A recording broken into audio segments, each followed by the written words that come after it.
కాబట్టి ఎప్పుడైతే ఈ అశ్షూరు దేశస్తులు ఎప్పుడైతే గర్వించారో, ఇశ్రాయేలు ప్రజలను మేము జయిస్తాం, మీ దేవుడు ఎలాంటి వాడు, కాబట్టి మా ముందు ఈ దేవుడు కూడా సరిపడని వాళ్ళు ఎప్పుడైతే అతిశయపడ్డారో, ఆ దండుపేటలో ఉన్న సైనికులందరినీ కూడా దేవుడు తన దూతను పంపించి ఏం చేశారంట?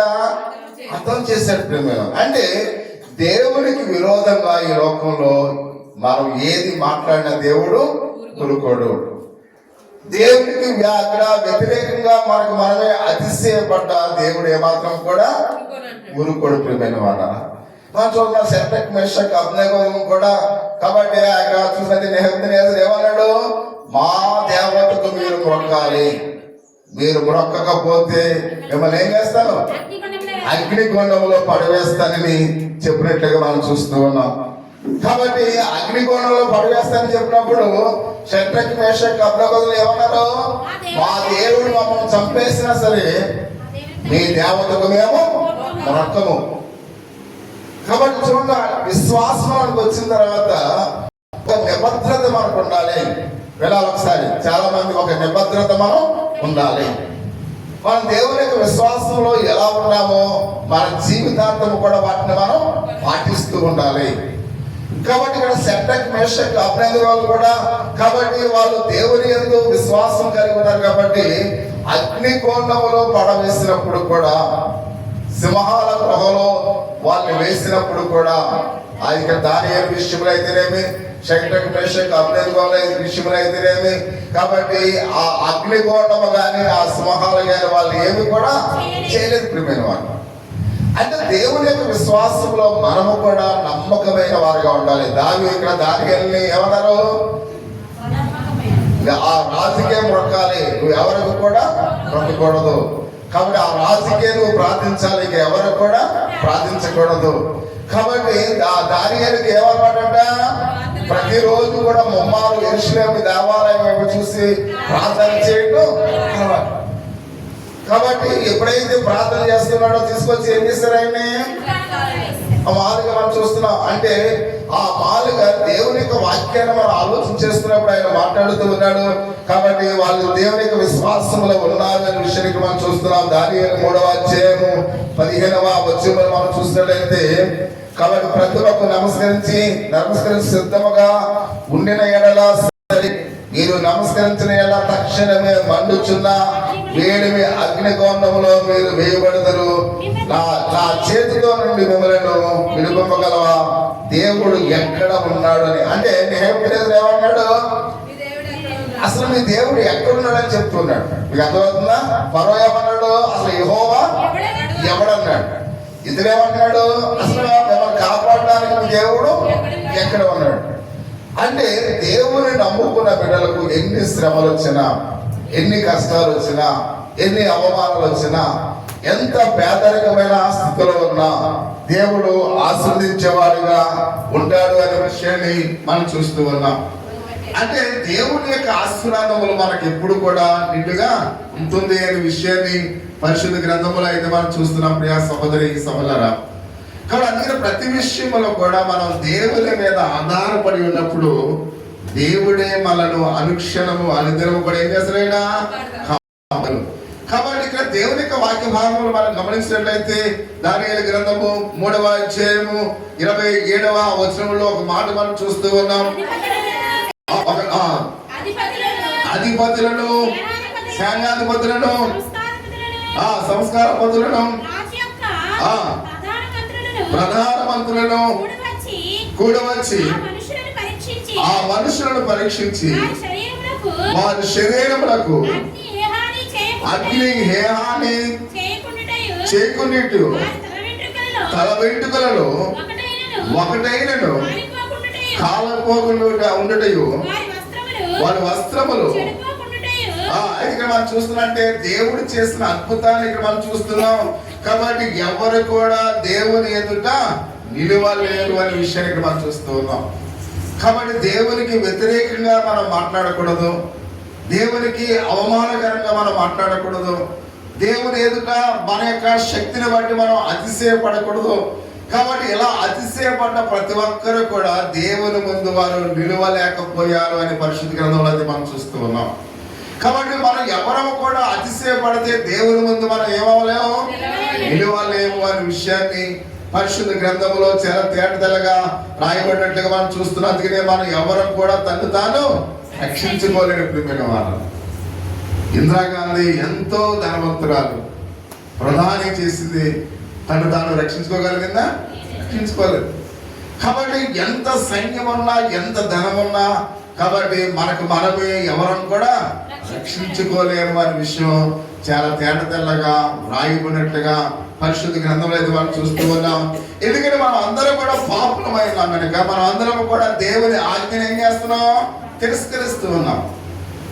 ఎందుకంటే మనమే ఎందుకు రక్షించుకోలేకపోతున్నామంటే మనం అందరం కూడా పాపులమై ఉన్నాము అనే విషయాన్ని ప్రతి ఒక్కరు కూడా గ్రహించవలసిన వారు మనం చూస్తూ ఉన్నాం. స్వభావసిద్ధంగా మనం అందరం కూడా పాపులమై ఉన్నాం, అపవిత్రులమై ఉన్నాము అనే విషయాన్ని మనం గమనించాలి. ఎందుకంటే మనలో ఎవరు కూడా గొప్పవారు లేరు.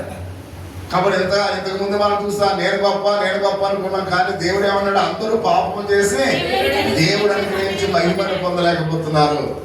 కాబట్టి అందరూ పాపులు అన్నాడు, కానీ మీరు పాపులు, మీరు మాత్రమే మంచివాళ్ళని చెప్పాడు దేవుడు? చెప్పలేదు. ఇక్కడున్న వారందరినీ కూడా, మిమ్మల్ని నన్ను అందరినీ కూడా దేవుడు ఏమన్నాడు? మీరు పాపులై ఉన్నారు. ఇదేదో అప్పటికప్పుడు వచ్చిన పాపం కాదు, స్వభావ సిద్ధంగా మీరు పాపులై ఉన్నారు. ఆ పాపం అనేది మన శరీరంలో ఉంది ప్రియమైన వాళ్ళ. చూడండి, ఆ యొక్క బ్లడ్ గ్రూప్ ఎలా ఉంటుందో, ఏ పాజిటివ్ ఎలా ఉంటుందో, ప్రతి వారి యొక్క శరీరంలో ఉంది పాపం అనే గ్రూప్ ఉంది ప్రియమైన వాళ్ళ. కాబట్టి అది స్వభావ సిద్ధంగా మన యొక్క జీవితం ఉంది. అందుకనే మనమే ఎవరు కూడా గొప్పవారం కాదు, మనమే ఎవరు కూడా మనం రక్షించుకోలేము అనే విషయాన్ని చాలా తేటతెల్లగా వ్రాయి ఉన్నట్లుగా పరిశుద్ధ గ్రంథంలో మనం చూస్తున్నాం. అందుకనే ప్రతి వాటికి కూడా రక్షకుడు అవసరం ప్రియమైన వాళ్ళం. మనం రక్షించుకోలేము కాబట్టి మనకు ఎవరు అవసరం? యేసయ్య. అంటే మనం ఎవరు కూడా రక్షించుకోలేము పాపం నుండి. కాబట్టి మనందరికీ కూడా ఎవరు అవసరమై ఉంది? రక్షకుడు అవసరమై ఉన్నాడు అనే విషయానికి మనం చూస్తున్నాం. అందుకనే అతిశయించడానికి మనకి ఏమైనా కారణం ఉందా? అమ్మా నేను గొప్పవాడిని అతిశయించడానికి మనకి ఏమైనా కారణం ఉందా? లేదు. అంటే మనం రక్షించుకోలేము కనుక మనం రక్షించడానికి ఒక రక్షకుడు అవసరం కనుక, కాబట్టి మనం అతిశయించడానికి మనలో ఏ కారణము కూడా లేదు అని బైబిల్ గ్రంథంలో చాలా స్పష్టంగా చెప్తున్నట్టుగా మనం చూస్తూ ఉన్నాం. కాబట్టి ఇందుని బట్టి మనం దేవుని నిత్య శిక్షకు పాత్రులమై ఉన్నాం ప్రియమైన వాళ్ళ. మనం ఎలాంటి వారమైనప్పుడు కూడా మన పాపులమై ఉన్నాం కనుక మనం రక్షించుకోలేని వారిగా ఉన్నాం కనుక మనందరం కూడా నిత్య శిక్షకు అనగా నరకానికి మనము పాత్రులమై ఉన్నాము అనే విషయానికి మనం చూస్తూ ఉన్నాం. కాబట్టి మనం నిస్సహాయులైన పాపులం ప్రియమైన వాళ్ళం. నిస్సహాయత అంటే ఏంటి? మనం ఏమి చేయలేని పాపులు. మనము నిస్సహాయమైన పాపులమై ఉన్నాం కనుక మనమే చూడండి, ఆ కోమంలోనికి వెళ్ళిన వ్యక్తి దగ్గరికి వెళ్ళి వాళ్ళు సుబ్బారావు లేగు అంటే లెగిస్తాడా? ఎందుకని కోమంలో ఉన్నాడు కనుక. అలాగే మన పాపంలో మనం ఉన్నాం. కాబట్టి మనమే లేవలేని స్థితి, మనమే రక్షించుకోలేని స్థితి. కాబట్టి మనకి రక్షణ కావాలంటే రక్షకుడు మనకు అవసరమై ఉన్నాడు అనే విషయాన్ని పరిశుద్ధ గ్రంథంలో చాలా తేటతెల్లగా రాయబడినట్టుగా మనం చూస్తున్నాం. కనుక ఆయన మాట్లాడుతూ ఉన్నాడు. లూకా సువార్త 22వ అధ్యాయము 33వ వచనములో అపోస్తలుడైన పేతురు ప్రభు ఎదుట అతిశయపడ్డాడు. ప్రియ సహోదరి సోదరా, కాబట్టి అన్నాడు, చెరలోనికి లేక మరణంలోనికి నీతో వచ్చుటకు నేను సిద్ధంగా ఉన్నాను గొప్పలు చెప్తున్నాడు. ఎవరు? పేతురు ఏమన్నాడు? ప్రభు అంటున్నాడు, నేను వెళ్ళే చోటకి మీరు రాలేరంటే పేతురు ఏమన్నాడు? నువ్వు ఎక్కడికి వెళ్ళి వచ్చేస్తానయ్యా, నువ్వు చెరలోనికి వెళ్ళి వచ్చేస్తానయ్యా అంటే ఎక్కడికి వెళ్ళా కూడా నేను వచ్చేస్తాను. కొంతమంది స్నేహితులు చూడండి, రే కష్టం వస్తే ఫోన్ చేయరా అంటారు, కానీ కష్టం వచ్చినప్పుడు ఫోన్ చేస్తే స్విచ్ ఆఫ్ వస్తుంది. అంటే చాలా మంది గొప్పలు చెప్తూ ఉంటాం. అన్నదమ్ములు అయితేనేమి, అక్కచెల్లెలు అయితేనేమి, తల్లిదండ్రులు అయితేనేమి చాలా మంది ఆపలు వస్తే నన్ను మర్చిపోకంటారు. చాలా మంది ఆపలు వస్తే నన్ను మర్చిపోకంటారు. ఎప్పుడు ఆపద వచ్చిందనే మాట వస్తుందో మళ్ళీ స్విచ్ ఆఫ్ పోతామో దాని ఫోను మామూలుగా మన ఫోన్ అసలు ఆ నెంబరు తీసేయడం జరుగుతుంది. అంటే ఇక్కడ ఎవరో వాగ్దానం కూడా గొప్పలు చెప్పేవాడు ఎవరు కూడా సహాయం చేయడానికి ముందుకు రాడు ప్రియమైన వాళ్ళు. కాబట్టి పేతురు కూడా గొప్పలు చెప్తూ ఉన్నాడు, నువ్వు ఎక్కడికి వెళ్తే అక్కడికి వచ్చేస్తానన్నాడు. కాబట్టి నువ్వు మరణిస్తే నేను కూడా మరణిస్తానని చెప్తున్నాడు. కానీ యేసయ్య ఏమన్నాడు, పేతురు నీవు నన్ను ఎరగనని మారు చెప్తావు. కాబట్టి చూడండి, అంటే పేతురు మాలుగా ముందు గర్వించాడు, గొప్పలు చెప్పుకున్నాడు. కానీ ఎప్పుడైతే వీడు కూడా యేసయ్యతో ఉన్నాడేమో, నాకు ఎవరు అసలు యేసు అంటే నాకు తెలియదు.